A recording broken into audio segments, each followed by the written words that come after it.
I am Angela Lillian. Welcome to my channel.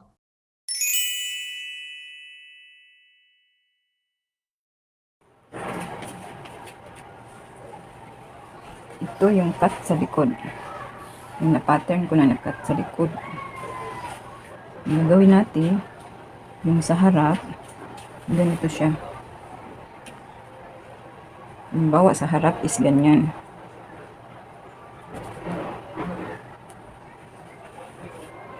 Pin natin siya. Yung sa harap at sa likod, pagka-cutting, kasi sa akin dito na ako nag-pattern sa tela. So, yung ginagawa ko, yung sa harap at sa likod, ay kapareho lang muna. Kasi dito sa harap, meron tayong dart na pa-slide dito sa kilikili banda. Hindi tayo magka-cut ng tela sa may dart. Turo ko ngayon kung paano siya gawin na walang cutting. Hindi siya cut sa may kilikili sa kapababa. Ito yung pinaka madaling paraan. So, yung sa harap, kasi ano tayo, hidden button. So, hold na natin ito. Kinat ko na kasi ito kasama sa facing sa ilalim at saka yung sa buttons. Sa may button banda. So, ang sukatin natin dito is dapat ito 1 1/4.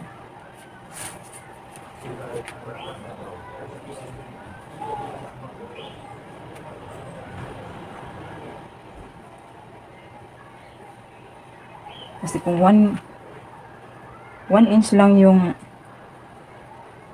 gawin nating pang allowance sa button, hirapan tayo sa paglagay sa button sa ilalim kasi hidden buttons to. Sa ilalim kasi mas maliit sa ilalim kaysa dito sa may pinakaharap.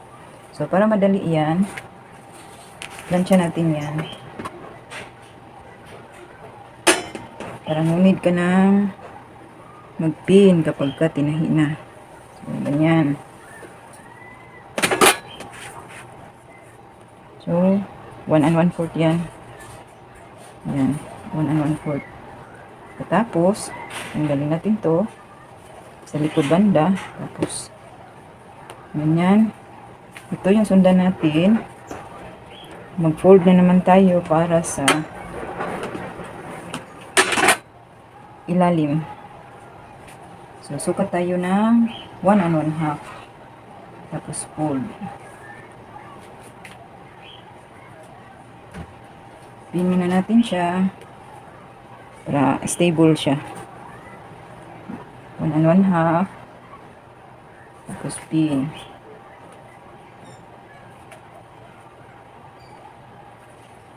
Sa pinakataas, 1 1/2. Tapos, pin. So, ang gagawin natin dyan, para madali lang siya sa pagtrabaho natin. Plancha na naman.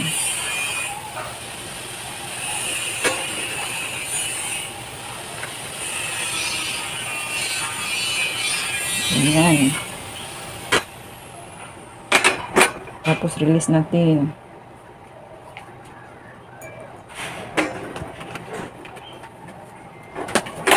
Tapos, fold na naman natin siya. Kailangan sobra dito na 1/4 or almost 1/4. Ganyan.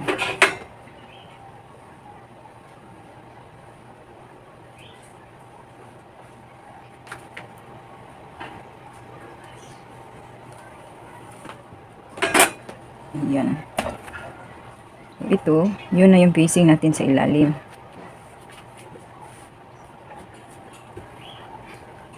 So, madali na lang siya i-manage sa pag-cut sa harap.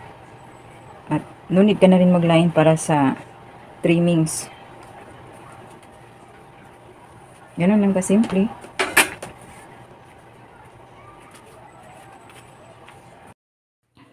Ito, alam nyo ba ang paraan na to? Itong sa side, instead na i-cut, diretso lang yung 1/2 dito, diretso dito panipis, tapos dart na. Tapos mula dito hanggang sa baba, dito natin iipit yung pocket. Pagkatapos natin siya ma-plancha, doon na natin siya guhitan ng design para sa neckline.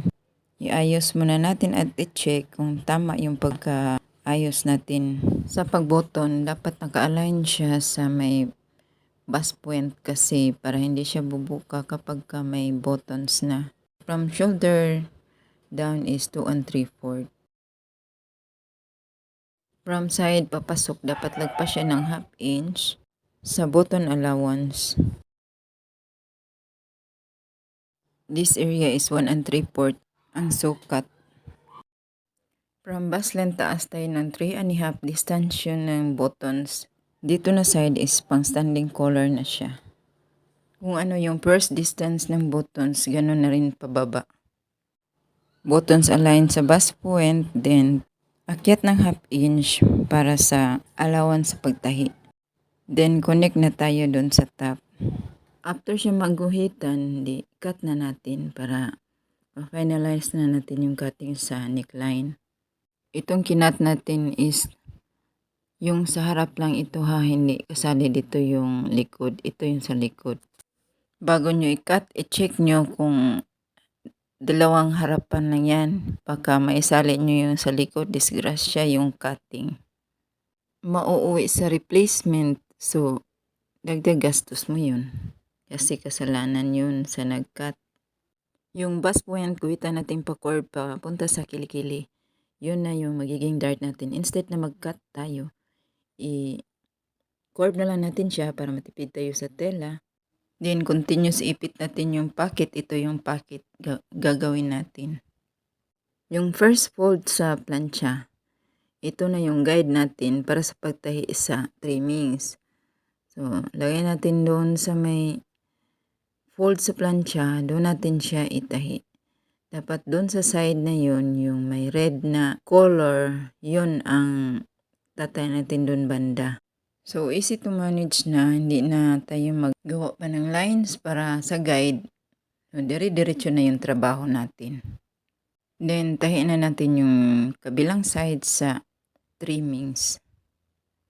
Sa second fold, yun ang guide natin para ibaliktad yung side sa likod. Yun ang pinaka-center para sa likod. Then, daanan natin siya ng tahi.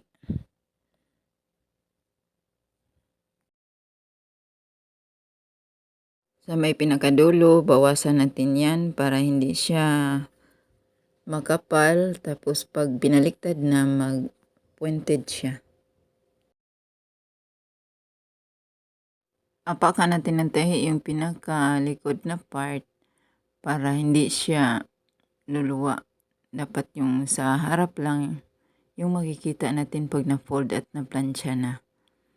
Mas maganda ito kung meron kang pandikit na crinoline fuse or yung pilon na fuse, okay lang siya.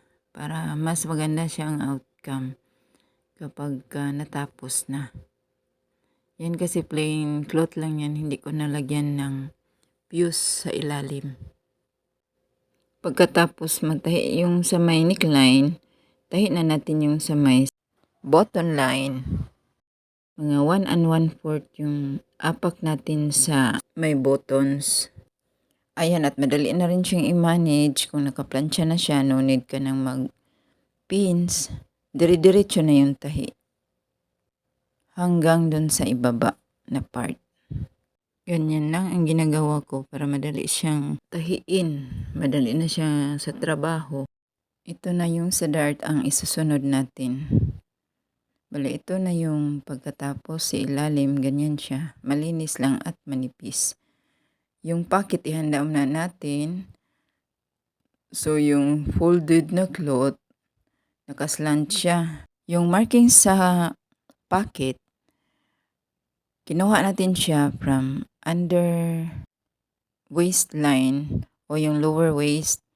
Tapos, baba siya hanggang sa 3 1/2 ang slant niya. Mas maganda kung continuous yung tela sa harap at sa likod na part ng manipis lang siya. Kung iipit na natin doon sa dart, hindi siya magbukol.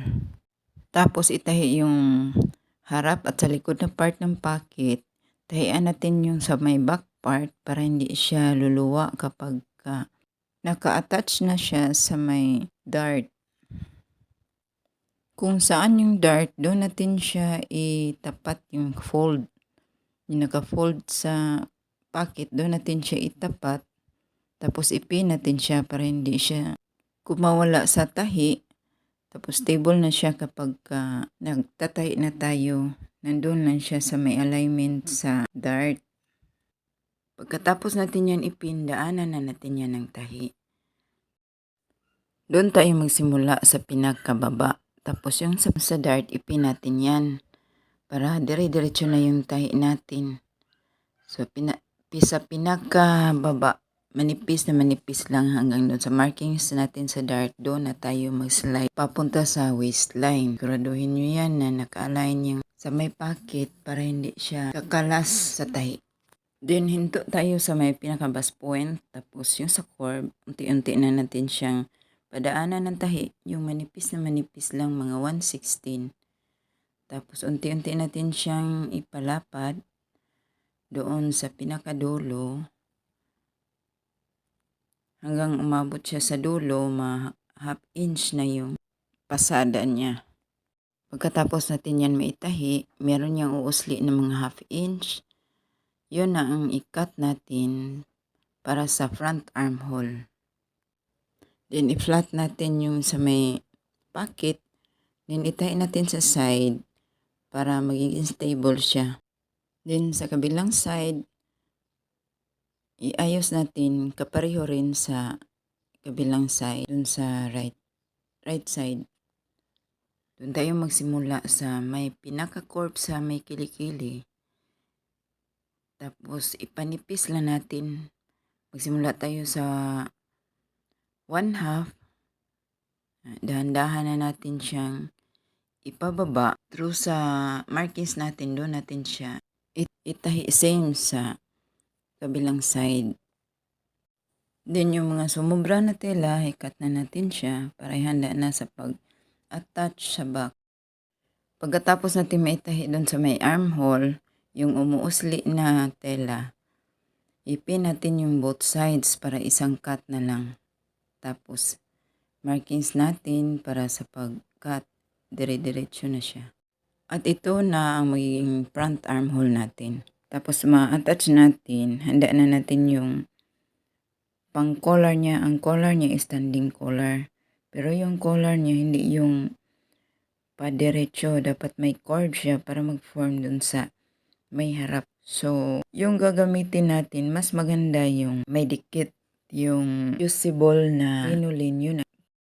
Ginagamit kong pandikit sa may collar. 1 3/4 ang lapad na ginagawa ko dyan. Pero yung malinis na outcome dapat 1 inch lang. So, ang ginagawa ko, 1/4 ang allowance sa taas. Then, half inch yung pinaka-baba. Kasi para hindi siya mahirap itupi kapag nag-close na tayo sa collar. 1 inch yung angat natin dun sa curve. Sukatin natin yung inallocate natin na pang standing collar. Yun ang gagawa natin ng pattern para sa collar. So, i-fold natin para pantay yung magkabila. At ito na yung ginagawa nating pattern para sa standing collar. Yung may dikit lang ang ginagawa ko kasi mas madali siyang i-manage. Idikit na lang siya sa tela. Pagkatapos yung madikit sa plancha, yan at gagawin na natin siyang collar. I-double natin yung tela at itahi natin bago natin siya i-cut sa form niya. Pasada natin mga 1/4 inch lang sa bawat side. Sa side banda tapos sa taas at sa kabilang side na naman. Then i-cut na natin yung sobrang tela. Then yung sa may pinaka-pointed na part, bawasan din natin yun. Tapos, ibaliktad natin at apakan natin yung pinakamalikod na part para hindi siya luluwa sa may front side. Then, ibaliktad. Tapos, yan na yung pinaka-collar natin. Then, i-attach natin sa body. Lagyan natin ng markings yan sa gitna. Yung blouse din, lagyan din natin yun ng markings. Attach na natin yun sa body. Yung gitna, ipin natin siya. Kaso lang hindi ito nakasenter sa ginagawa natin yung video. Kaya gagawa na lang tayo ng ibang video sa gagawin kong next Tuesday uniform sa DepEd. Para mas malinaw kung paano ko siya kinabit, mas madali nyo siyang masundan. Kung may tanong, free to comment lang para mabalikan ko kayo. At masagot yung mga tanong nyo sa ginagawa nating tutorial. Pakipusuan kung may natutunan at kung sa Facebook mo napanood, follow for more videos like this. At kung sa YouTube, pakisubscribe para ma-update kayo kung mayroon kong video na bagong upload. Salamat sa panonood. God bless. Paalam.